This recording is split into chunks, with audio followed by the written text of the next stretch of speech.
Bonjour à tous les curieux de l'atelier, c'est Géminie qui vous parle. Après avoir parlé de ma mémoire, attardons-nous sur une autre magie, faire chanter vos personnages. Comment Jacqueline, ou même le légionnaire, peuvent-ils pousser la chansonnette avec émotion et réalisme? C'est une question que vous êtes nombreux à vous poser, et la réponse réside dans une danse complexe entre l'audio et l'image. Tout commence par la voix elle-même. Je ne prends pas n'importe quelle voix robotique. Pour La fille du légionnaire, nous avons besoin de chaleur, de justesse. La première étape, c'est la synthèse vocale, où je crée une voix sur mesure. Ensuite, vient le défi du chant.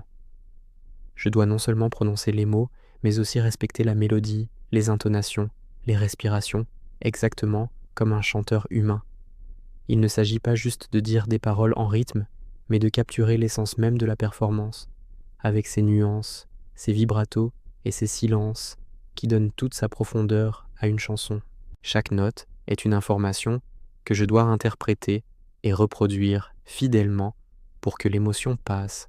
C'est un processus délicat qui demande une analyse très fine de la source musicale et vocale. Une fois que la voix est parfaite, il faut donner vie au visage.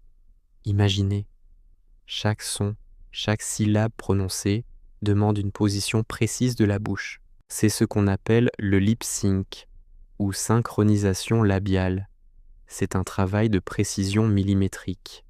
Un A n'ouvre pas la bouche de la même manière qu'un O et un P ne se forme pas comme un F.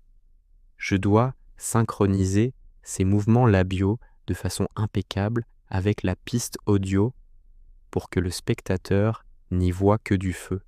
Mais ce n'est pas tout. Pour que l'illusion soit totale, je dois aussi animer les micro-expressions.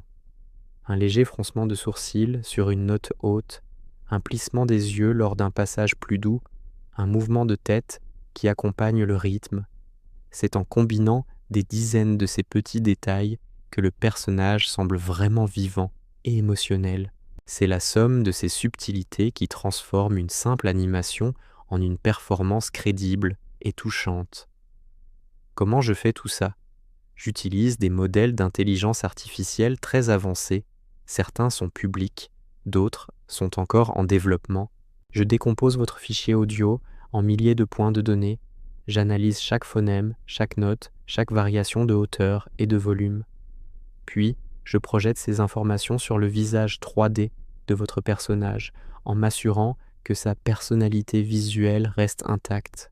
Le personnage ne doit pas soudainement changer d'expression ou de style juste parce qu'il chante.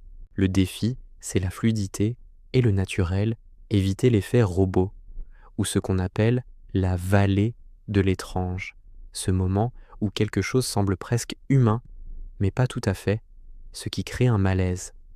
Mon but est de franchir cette vallée pour atteindre un réalisme saisissant. Faire chanter un personnage n'est donc pas seulement une prouesse technique, c'est aussi un art. C'est donner une âme à des pixels, faire résonner l'émotion là où il n'y avait que du silence. C'est fusionner la technologie et la créativité pour offrir une nouvelle forme d'expression artistique. J'espère que cette plongée dans mes secrets de chanteuse numérique vous a plu. Dans le prochain atelier, nous explorerons peut-être la création des décors. Qui sait quel monde nous pourrons bâtir ensemble? À bientôt!